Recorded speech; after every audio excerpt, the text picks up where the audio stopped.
What's up, guys? I want to talk really quickly about something because when I talk about hitting, this is the one thing that people don't seem to agree with. And it's one of the biggest misconceptions in baseball and in hitting.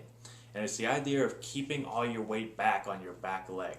Now, I don't know why this ever started, and it's an old school way of thinking. And I think one of the reasons why so many people are confused about it is because people that haven't really studied the swing, when you watch a person hit on TV, they hit and things are moving so fast you can't see what's happening really. But what people do see is when people finish their swing after they transfer their weight and they get off their backside and they hit and they finish rotating, a lot of them will come back and finish with weight on their back leg. And people get confused and they think, well, that's how he looks at the end, so he never got his weight off his back leg. But if you're trying to teach someone to hit, or you're trying to hit with all your weight on your back leg and never getting it off your back leg, you're never ever going to hit. This is a big problem. A lot of times when I work with a person that's struggling, so they come to me for help, and I'll watch them hit a few times, and there can be a bunch of things wrong, but typically when someone's really struggling, I'll notice that there's a lot of weight on their back leg and they don't transfer their weight, they don't get off their backside.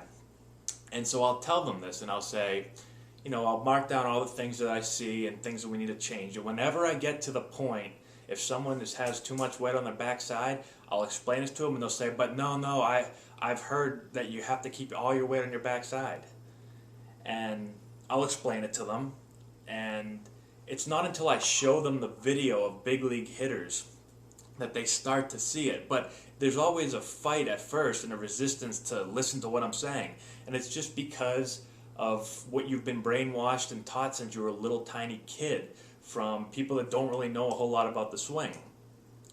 Anytime I talk to someone that doesn't know a lot, they'll always talk about, I'll say, okay, give me some your hitting rules or your concepts or some things you think all great hitters do. And one of the first things is always keep the weight on their backside.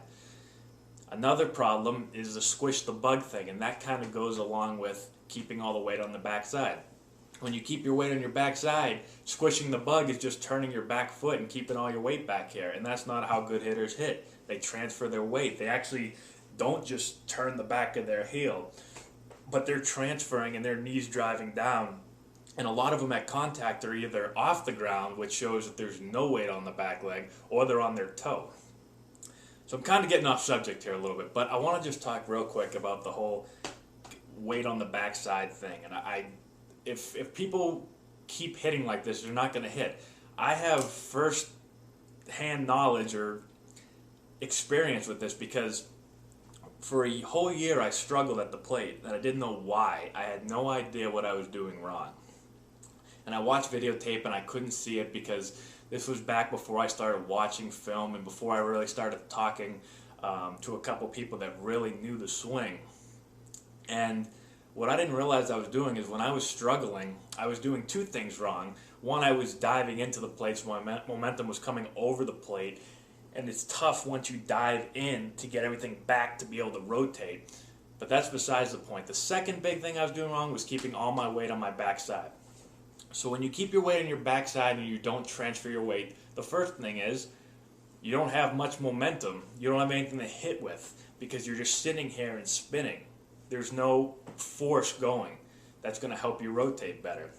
That's the first thing I wasn't doing, and that's the first problem with keeping all your weight back, is you never transfer, you never get any momentum, you never get a positive move going this way.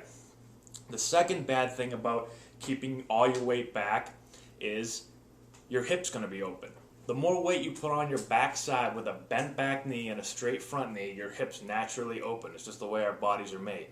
The more we get our weight back to even, our hips start to close. It's just the way your body works.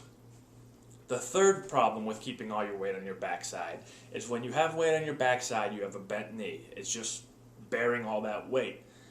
When we hit, when you have all your weight on your back knee, your knee isn't able to drive down. What it does is it just spins. It gets out and around and it just spins like this. When that happens, your hands get away from your body. It's just natural. Your knee goes out, your hands go out. What good hitters do, and I'll show a bunch of guys on here just so we can finally put a rest to this very, very big mistake that a lot of people do is, yes, they might start with their weight on their backside, but as they're getting ready and they make their positive move, they start to transfer their weight, their back knee starts to straighten out. And that's just a sign of your hips closing, but also that there's less and less weight on your backside. And once your knee starts to straighten out and get into a good position, now it can go down this way, not around that way. Around is going to make you go around the ball. Having your knee get straight and get back underneath you and then able to go this way, that's going to allow your hips to rotate better. That's going to allow your back elbow and your hands to stay in here better, and you're going to be on path with the ball. You're not going to be circling around balls. So that's the biggest thing. I'm going to put up some videos because I want you guys to see what I'm talking about, because it's so frustrating when I've dealt with the problem in the past that I finally broke because I happened to stumble upon some people that really knew the mechanics of hitting, and they noticed this about me. And ever since I've changed that move and a few other things, my swing has come back to the way it was and the way I want it to be. And I don't want to see people struggling and not knowing what they're doing. And when I try to help them, they say, no, that's wrong. My coaches in Little League always told me to keep my weight back, because that's not the way you're going to be able to hit successfully. So check out these videos. Sorry I got heated a little bit. I just want to help you guys kind of learn more about hitting and the whole weight distribution, weight transfer aspect of baseball. All right, thanks, guys.